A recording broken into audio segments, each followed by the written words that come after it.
A growing number of Cuban-American Trump voters are waking up with a case of political whiplash. After backing the former president in hopes of economic revival and, only deporting the bad guys, some are now watching their own families get swept up in ICE raids and deportation proceedings. One woman in Florida says she voted for Trump thinking he'd only deport criminals. Instead, her husband, a father of two with no criminal record, was deported right in the middle of his citizenship interview. Surprise! You are the others you thought you were voting against. Turns out campaign promises don't come with a warranty. As one disillusioned voter put it, I didn't vote for the deportation of Hispanics, but for the deportation of criminals. Well, the fine print says otherwise. More at 11, or whenever reality checks clear. I will vote for Donald Trump.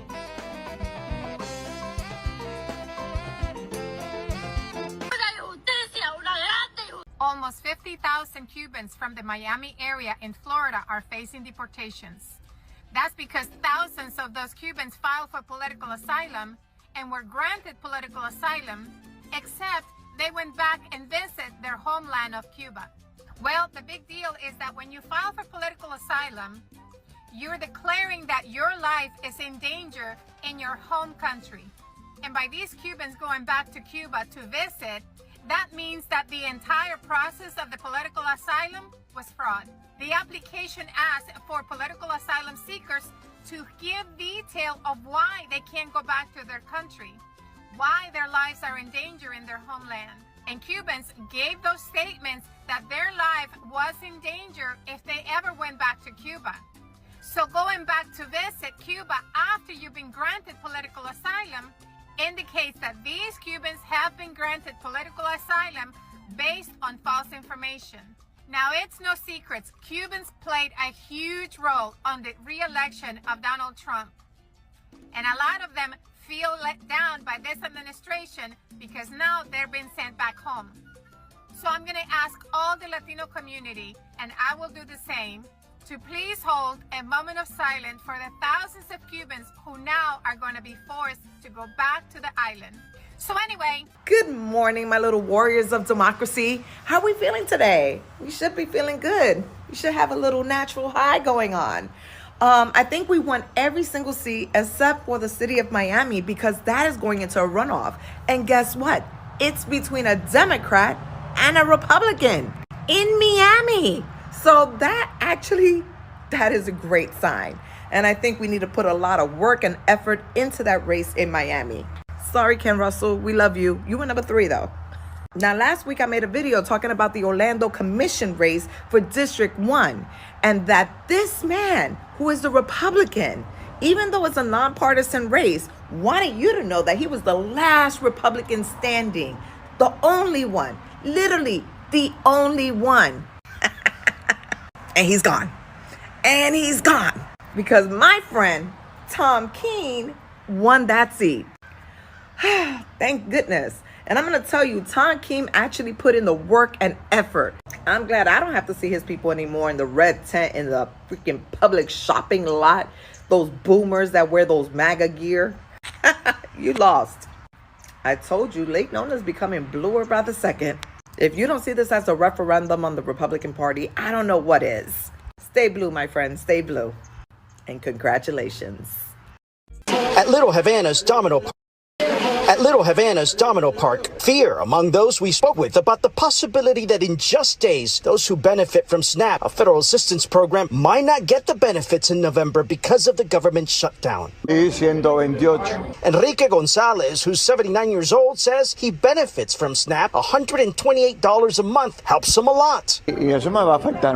He'll be greatly affected, he says, asking the president for help, reminding us Mr. Trump likely won the presidency because of Cubans here in South Florida. The senior citizens are almost going to starve. Almost 3 million Floridians could suddenly be without vital food assistance. This number includes over 1 million children, over 700,000 seniors, and over 250,000 Floridians with disabilities. All of those Cubans who arrived in the United States as adults who never worked in the United States and are receiving Social Security benefits are in trouble.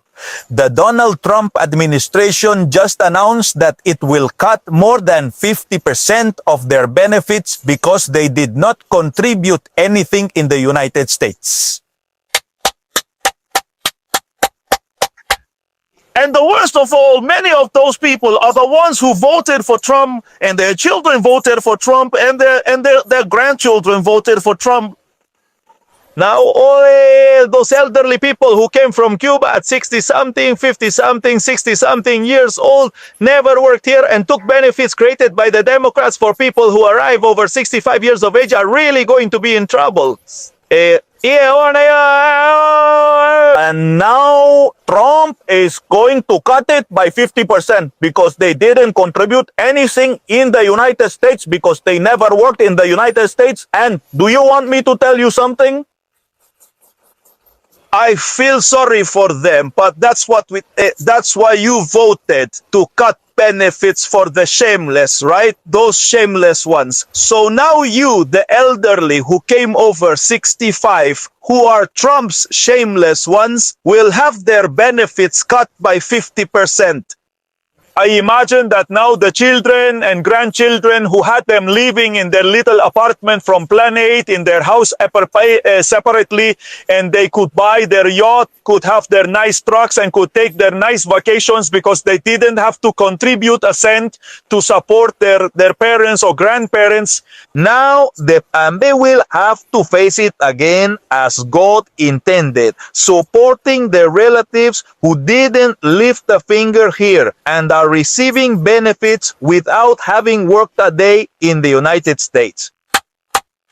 These are the little things that Trump does. Sometimes I think I should be a Trump supporter. Then he does something else and I don't. But these things are very good. They are very good because these are the same people who voted for Trump. The children and grandchildren of those people are the ones who voted for Trump. Well, you didn't want the waste to end and for everything to be fine. Here is the Trump era. All those For Donald Trump, even though he keep deporting y'all. An immigrant tycoon is taking on Donald Trump right in the heart of Miami, and the showdown is about to explode. Mike Fernandez, a Cuban-American billionaire, has decided to confront the former president head-on and challenge his anti-immigrant policies. How? By pouring millions into a billboard campaign across the city, displaying bold messages, asterisk, deporting immigrants is cruel, asterisk, and he's not bluffing. Fernandez has already declared he's ready to spend up to asterisk $30 million on this political war. But the price of defiance is high. The tycoon revealed he has received heavy threats, ground meat dumped on his property with intimidation notes, public insults, and direct attacks from Trump supporters. Still, he refuses to back down. The billboards don't just target Trump, but also powerful congressional allies like Marco Rubio, Mario Diaz-Balart, Carlos Gimenez, and Maria Elvira Salazar. The message is clear. Miami, the capital of Cuban exile, has become the stage for a fierce political battle. The big question remains, can one solitary tycoon shake the political empire of Trump in one of Florida's most conservative strongholds? The war has already begun, and Miami is the battlefield. This is the election that has the Republicans most worried. See, Miami hasn't had a Democratic mayor in almost 30 years, but that might be about to change. In Tuesday's election, Democrat Eileen Higgins led the race with nearly 36% of the vote, and another Democrat, Ken Russell, pulled about 18%, and that means over half of Miami's voters just supported Democratic candidates in a city that's long been considered a Republican stronghold. Now, because no one hit the 50% mark, the race heads to a runoff on December 9th between Eileen Higgins and Republican-backed Emilio Gonzalez, who is a DeSantis ally and former city manager. Now, if Higgins unites Russell's voters, Miami could officially flip blue for the very first time in decades, right in Ron DeSantis' own backyard. And here's why this is such a big deal. See, for years, Miami's large Cuban-American population leaned very Republican, but Donald Trump and MAGA seem to have changed that. See, when you start treating people with accents or brown skin like second-class citizens, even those who once voted for you, well, they notice. And the same thing happened in the 1960s. Republicans drove black voters away for generations with their racist Southern strategy. And now they're doing the same thing to Latino voters. Trump's ICE bounty plans, his rhetoric about immigrants, his public disdain for anyone who isn't white, native-born, or compliant, well, it's all coming back to haunt him because these voters are done being scapegoated. Now, if Elaine Higgins wins this runoff, it won't just be a local win. It'll be proof that the MAGA movement's fear-based politics are collapsing under their own hate. And history tells us one thing. Once voters leave a party over racism, they don't ever come back. The man who immigrated to the U.S. from Cuba when he was 9 is on a hunger strike while in Africa, hoping to get the attention of the man he once supported. He was very pro-Trump, super Trump supporter. Monica Mosquera's dad was taken by ICE a couple days before Father's Day. Her father, Roberto, went for an annual check-in with immigration agents back in June and was taken into custody. But instead of being deported to his native Cuba, the 58-year-old is one of at least 5 men sent to a maximum security prison in the Kingdom of Eswatini over the summer, a small country in Africa criticized for alleged human rights abuses. How we go from one moment of me hugging my dad and being with him all the time and just being his little girl, and then to he's just on a different country in prison. For what?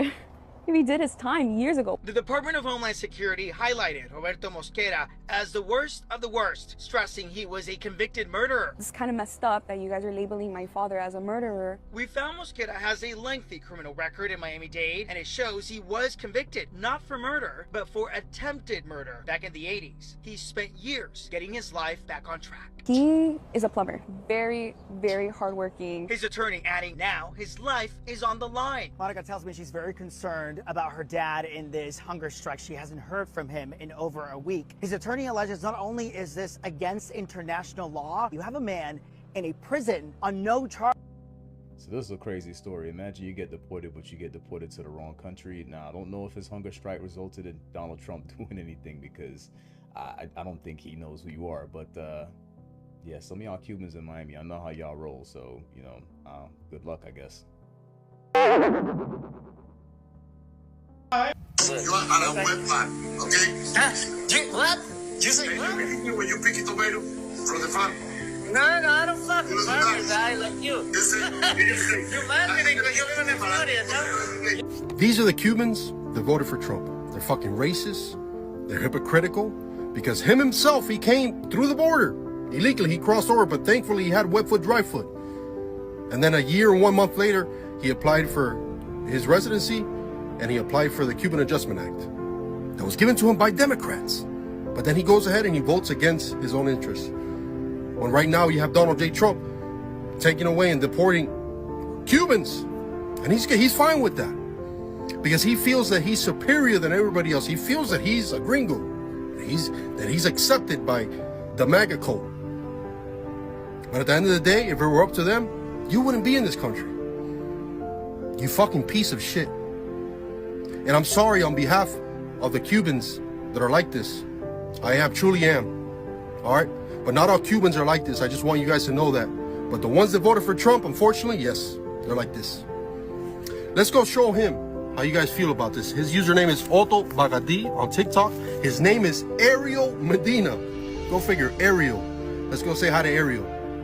Take care. So Miami, Florida is officially the city in the United States with the highest amount of senior citizens that are on SNAP benefits, which is, you know, EBT, food stamps, whatever you want to call it.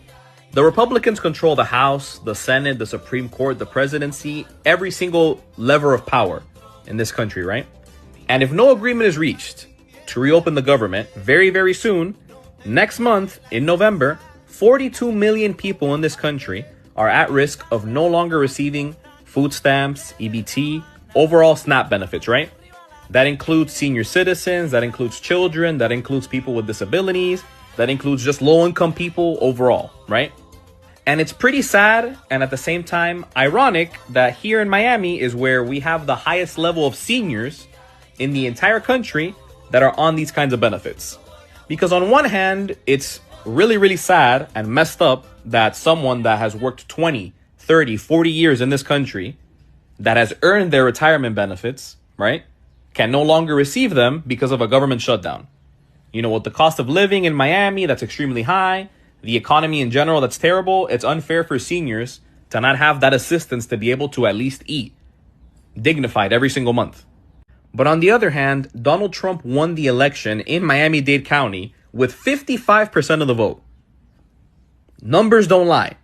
That means that the majority of the senior citizens that live in Dade County likely voted for this. They voted for their own benefits to be taken away from them, which also includes Medicare, by the way, because one of the reasons that this whole shutdown is still going is because the Democrats are trying to avoid the Trump administration and MAGA from completely destroying the American healthcare system with Medicaid, Medicare, Obamacare, all that, right? Like, for example, did you guys know that Miami-Dade County is the county in the United States with the highest amount of Obamacare applications?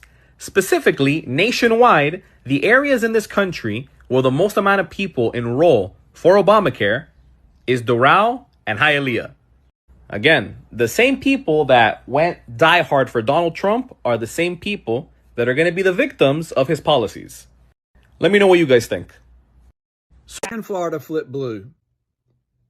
The answer is yes. I'll have many argue with me that it's not possible. They only look at part of the factors and part of the information. So here's what I would suggest. You need to look at all the voter registration numbers, number one. If you look at just Republican and Democrat, yes, currently the Republicans outnumber the Democrats, Florida statewide, about by 1 million. There are 5.4 million Republicans versus 4.4 million Democrats. Sure, that on alone, obviously the Democrats are behind. But you failed to mention two other very important categories. Independents, no party registration. There are 3.6 million registered independents in Florida. 25% of the state, 3.6 million. There are also another 404,000, another small percent, but another 404,000 that are of minor party registration. So 4 million of the almost 14 million people are either no party or minor parties. So again, please use correct information because all the independents are not breaking to Trump, number one. Number two, all the Republicans will not turn out and vote. Likewise, all the Democrats won't either. So it's key on who's going to get their voters to the polls.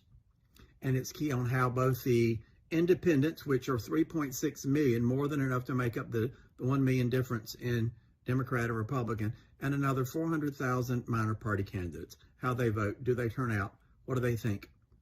And we have obviously the abortion issue on the ballot to extend abortion rights to 15 weeks. That's somewhere in a 60 to 70% approval rating. We also have the right to legalize weed, Amendment 3 to 3 ounces. That's on the ballot. That's going to pull out more people.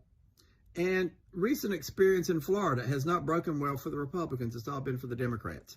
Donna Deegan flipped Jacksonville, a predominantly red area that DeSantis won by 20%. She won by 6% and is only the second Democratic mayor in 30 years in Jacksonville. We had Tom Keene in Orlando flip a seat that was held by Republicans for about 15 to 20 years back in December, January, and flipped it to blue. So it can flip. Also, DeSantis is about as popular as a unalive skunk right now, and with his handling of the hurricanes and other issues. So we'll see.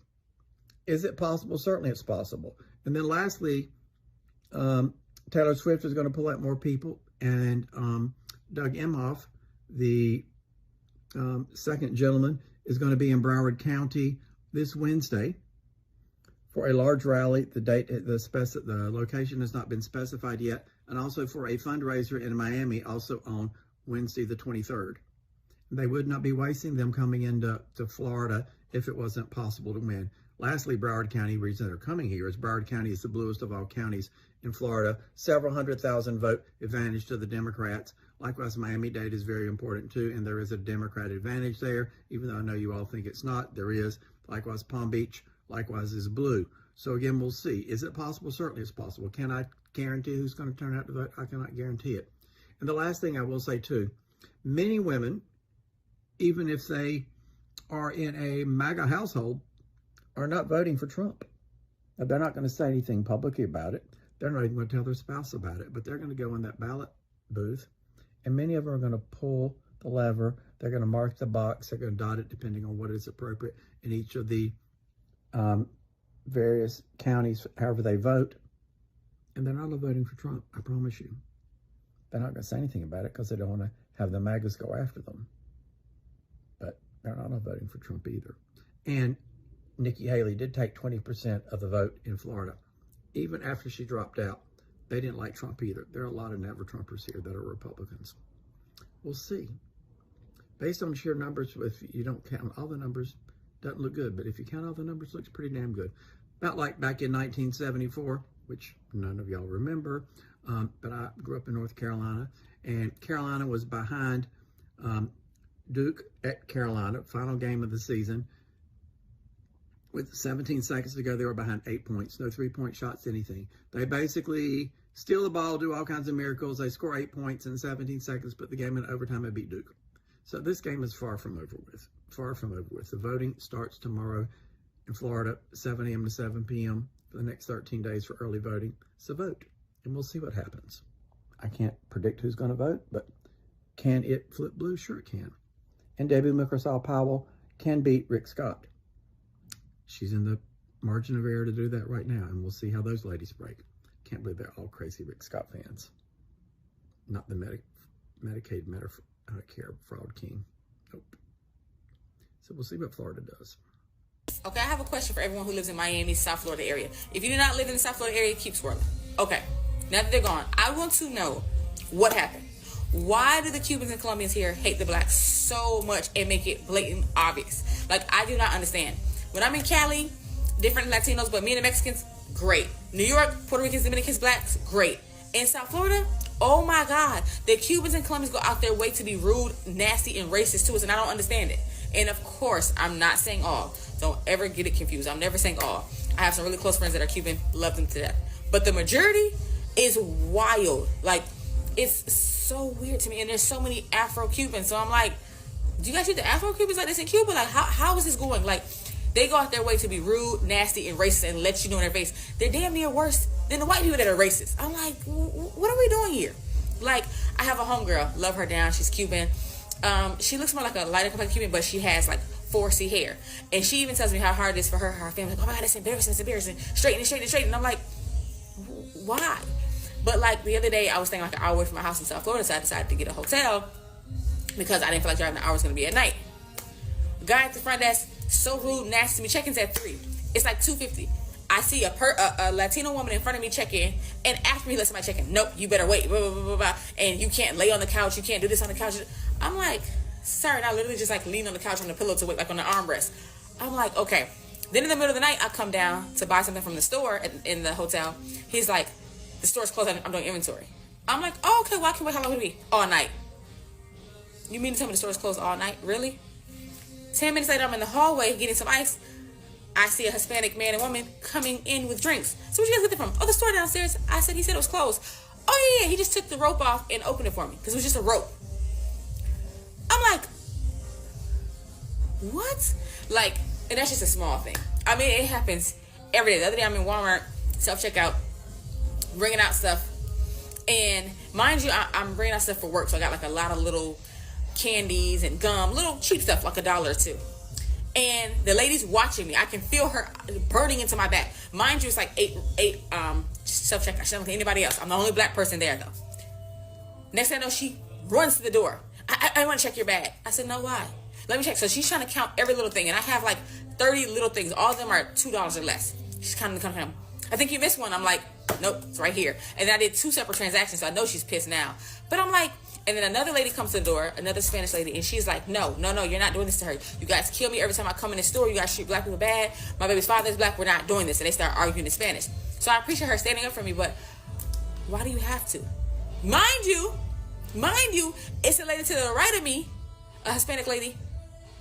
Dead ass, I seen her stealing. I ain't that ain't my business. But you're so busy watching me, not even watching Shorty over here. Like, I don't know. I just want answers. I just want to know if anyone knows the reason why it's so much division in what the hate is about. Because I don't like that. Like, what are we doing? You know what I'm saying? We're all minorities. Let's love each other. Like, what's the problem? You guys let me know. Y'all have a blessed day. Later. crossed another line. But before I tell you how, do me a favor, hit that follow, because I am going to continue to put out news blast after news blast about the Nazification of America, and you're not going to want to miss a single report. A U.S. citizen who we're protecting by calling her Rachel S. is a member of a rapid response team in Los Angeles. She was brutally beaten unconscious by masked men that were ICE agents at a Home Depot. Her crime was filming them, these pussy-ass bitches that have to beat up a woman. Imagine what they do to their kids and wives at home. Anyway, witnesses say agents dragged her into a side alley, beat her so badly that she had to be rushed to Cedars-Sinai. Then they kidnapped her from the hospital without a formal discharge, in other words, making her leave against medical advice, and then locked her up for 8 hours with 0 charges, 0 due process. So let's be honest, MAGA Nazis. This isn't immigration enforcement. This is Gestapo Nazi behavior. Masked men brutalizing people in alleys, punishing citizens for watching, dressing them across the Mexican border to Mexico. In May 2025, the U.S. deported 8 individuals, including 2 Cuban men named Enrique Arias Hierro and Jose Manuel Rodriguez Quiñones, to South Sudan. Cuba refused to take them back. In July 2025, the U.S. deported another Cuban national, Roberto Mosquera del Peral, to the southern African kingdom of Eswatini. Just days before Father's Day, Roberto Mosquera was detained by U.S. Immigration and Customs Enforcement agents in South Florida during his annual check-in. But instead of being deported to his native Cuba, he was sent to Africa. The 58-year-old is among at least 5 men transferred this summer to a maximum security prison in the southern African kingdom of Eswatini. Several deportees told the Miami Herald they were driven by U.S. Homeland Security to the southern border and handed off to Mexican authorities, despite having lived in the U.S. for years. If we can quite recall, a lot of Cubans voted for Donald Trump. They were so proud of voting for Donald Trump that they made a hit song about it. Every election, Cubans in Florida unanimously vote Republican. This time, it looks like it has worked against them, as the Trump administration is scooping up almost any Cuban and deporting them to third world countries. Do you feel sorry for the Cubans in Florida who voted for Donald Trump? Yeah, so I voted for Trump. You voted for Trump? But I thought you were, yeah, I'm Cuban. But like, you're like Cuban. What? I know. It's a bummer. I'm Cuban. What are you gonna do? Well, I'm gonna unfollow you because you're Cuban dudes and you're Cuban. The Trump administration has been quietly sending Cuban immigrants to African countries and Hi guys, welcome back once again. I really hope you are doing fine wherever you are. And guys, in today's clip is all about how Miami Cubans have started to switch sides. They have started to regret why they really voted for this new administration, to an extent whereby they are really begging black folks to join them, but black folks, they have refused, because when black folks really needed these people didn't need the black folks. And right now they have started to feel the pain, because they really thought that if they vote for this new administration, because they are maybe white or their skin color is brown, maybe it won't affect them. But right now, we've all seen Trump administration, it doesn't favor anybody. Trump administration, it doesn't favor the color of your skin.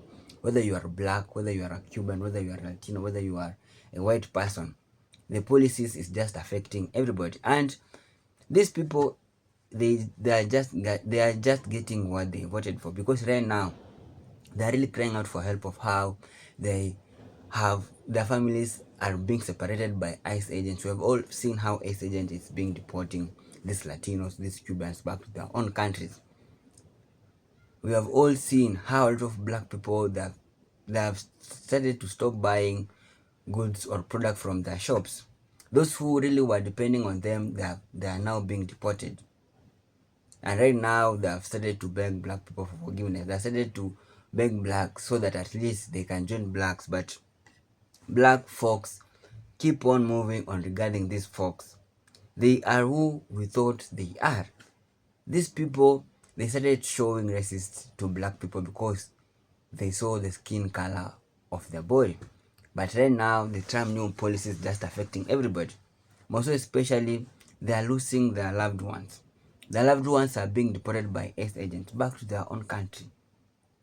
To an extent whereby they are really coming out on and crying out for help of how the Trump's new administration, it isn't favoring them.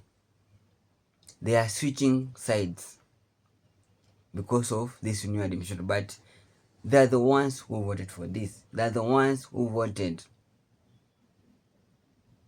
against their own interests. They're the ones who voted out of hatred. They're the ones who voted out of racism. And right now, they're really learning how racism is so expensive. And other person really came out and they really commented on this, and he said that it's all boiled down to Trump seeing Miami being overrun by Cubans. He wanted to make Miami white again. Cubans and most Spanish people don't get the memo that they are not white. I will vote for Donald Trump needs a Grammy. So hard to feel sorry for them. Yeah, these people really thought that if they vote for Peter Donald Trump, maybe they won't be deported. He will favor their business. But right now, they are really crying out for help of how their business, they are going bankrupt, of how they don't have any money to support their business, because those people who are really buying products from the shops, they have been deported. Black people, they have also boycotted their business. Black people don't want to go and support them, because when black people really needed these people really assumed them. They showed form of hatred towards black folks. They showed form of racism towards black folk, because they really thought that maybe they were white. They really thought that they were white American, but in real sense, Trump policies doesn't favor anyone. Right now, they are feeling the pain.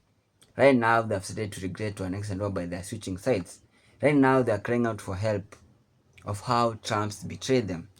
But at the start, they were doing campaigns, singing songs of how they will vote for President Donald Trump. And they really went ahead and they voted for him. But right now, the man has just betrayed them. And this is the reason why they have started to feel the pain. Another person really came out and said that when it's almost time for election, Republicans are going to give them breadcrumbs and they will vote for Republicans again. The person really came out and said that when it will be time for election, the Republican will go and convince them and they will still vote for Republicans again. This seems that these people don't really learn a lesson. Right now, they have lost their loved ones. Their families are being deported. They are remaining lonely. Their business are collapsing. They are losing everything, but it seems they can't see what's really happening. It's really high time for them to open their eyes. It's really high time for them to wake up. The person really came out and said that when you wish hurt and pain on another group of people, it does a full circle and come back to you. You voted to have yourself, your family, and friends to be deported out of this country because of your racism. You voted to have yourself, your family, and friends to be deported out of this country because of your racism. Yeah, these are the same people who really voted the families to be deported. These are the same people who really voted out of racism. And right now, they're feeling the pain. Right now, they're feeling the pain of being racist to one another. Right now, they are seeing that racism is so expensive. So guys, this video is just for educational purpose. We are here to learn. If it was for the first time you come across my video, don't forget to like this video, subscribe and share. Thank you so much for your time. May God bless you whenever you are. One love.